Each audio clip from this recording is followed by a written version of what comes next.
She always got what she wanted on the neighboring land, but the farm next door was out of the HOA's control. When she tried to demand that the farmer get rid of an aggressive duck, she found out the hard way that the duck didn't take any crap. The woman was a walking problem. Ever since she became president of the neighboring HOA, no one had a day's peace.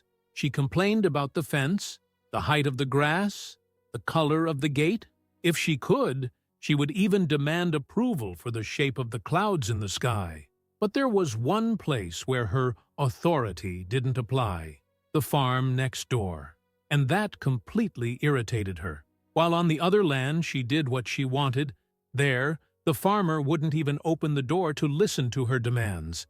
He simply ignored her, as if she wasn't important, and that was unacceptable. The final straw came when, while driving along the dirt road that separated the farm from the HOA properties, the woman was attacked, or so she described it.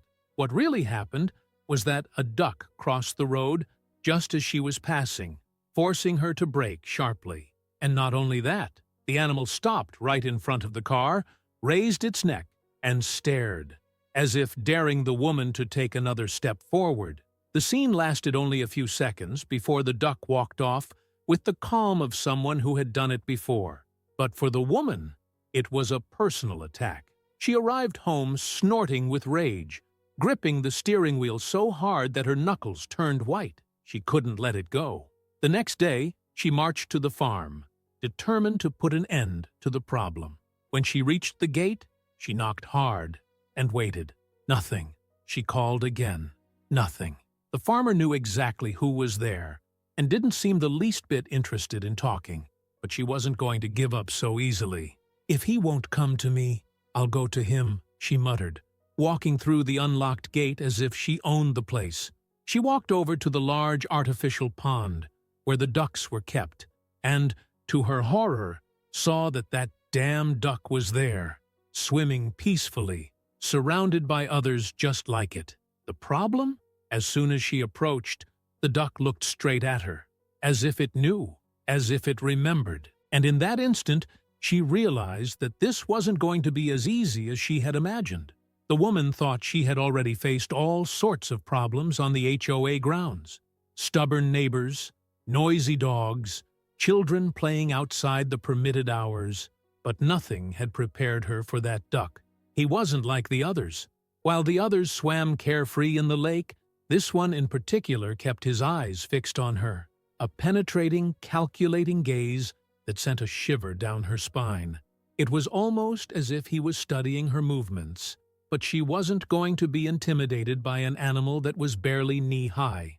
With firm steps, she walked to the edge of the lake, already imagining how she would present her demand to the farmer as soon as he appeared. "This duck is aggressive. It represents a danger to the community," he would say. That would force him to take action. But before he could even open his mouth to shout for the farm owner, something happened. The duck started to come out of the water. Slowly, it approached the shore without looking away. The way he walked, with his chest puffed out and his wings slightly away from his body, made it clear that he wasn't afraid of her. In fact, he seemed to have seen it before. The woman took a step back, frowning. Why was the duck behaving like that? She looked around, hoping that some other animal was provoking that reaction. But it wasn't. It was her. Only her.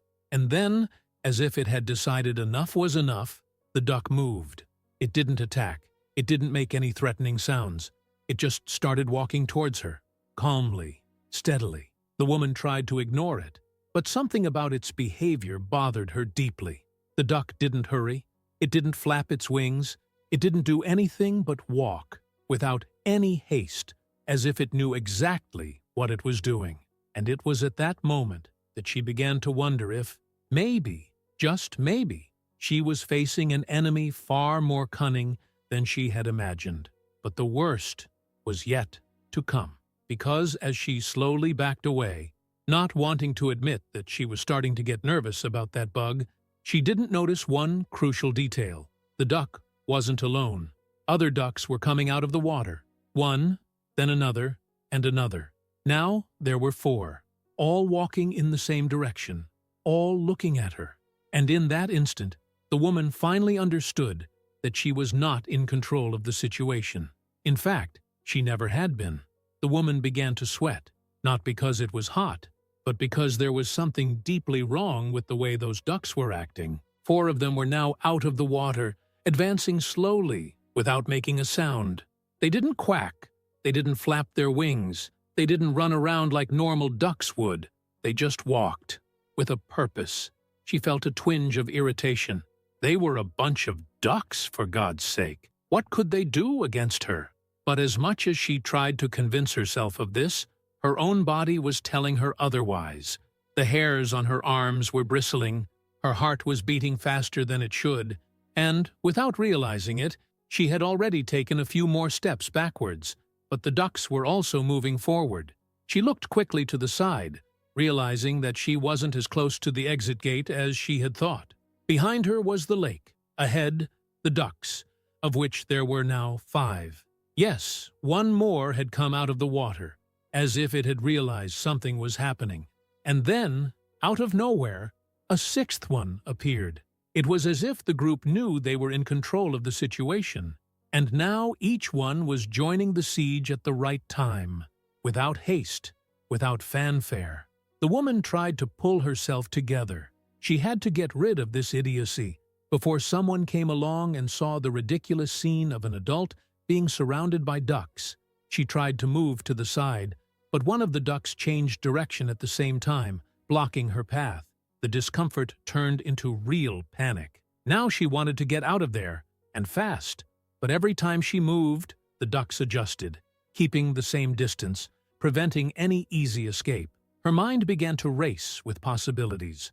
How had things gotten so out of hand? She just wanted to demand that the farmer deal with the aggressive duck. It didn't make sense to be in this absurd situation, surrounded by harmless-looking birds who clearly had a plan in mind. The only thing she could think of was to run. But just as she prepared to take off, the duck leading the group took the first step faster. It wasn't an attack. It wasn't a leap. It was just a bigger step, a change of pace. And that was enough for her to completely lose her composure. Instinct screamed. The brain ignored any logic. She turned and shot. And that's exactly when she made the worst possible mistake. By the time the woman turned and fired, it was too late. The ducks, which until then had been moving slowly, sprang into action as if they had only been waiting for this moment. The first to react was the leader, the same one who had stopped his car on the road the day before. Without hesitation, he spread his wings, let out a deafening caw, and began to chase her with absurd speed for a bird that should theoretically only swim in lakes. And he wasn't the only one. The others followed, running after her like a small feathered army determined to avenge some ancestral affront. The woman ran as far as she could, her shoes sinking into the soft earth as she tried to find her way back to the gate. The problem was that in her haste to get away from the ducks, she hadn't paid attention to her own route. The ground was uneven, full of small holes caused by the farm animals, and it was in one of these holes that the heel of her sandal got stuck. Her ankle twisted immediately. Her body lost its balance, and the fall was inevitable. She fell forward, her hands digging into the dry earth, her dress already covered in dust before she even had time to react. The impact was strong enough to elicit a grunt of pain, but the adrenaline wouldn't let her stop. She tried to get up quickly, but the ducks were already there. The leader was the first to arrive, standing next to her like a true victorious warlord. His look said it all. He had already won, but he didn't just want to win. He wanted to make it clear. Before she could move away, he spread his wings, lowered his neck slightly, and, poff, a sharp peck on the arm. The woman let out a scream, more from fright than pain. But the duck didn't stop. Another peck, now on the leg. Nothing deep, nothing really dangerous, but humiliating. Extremely humiliating.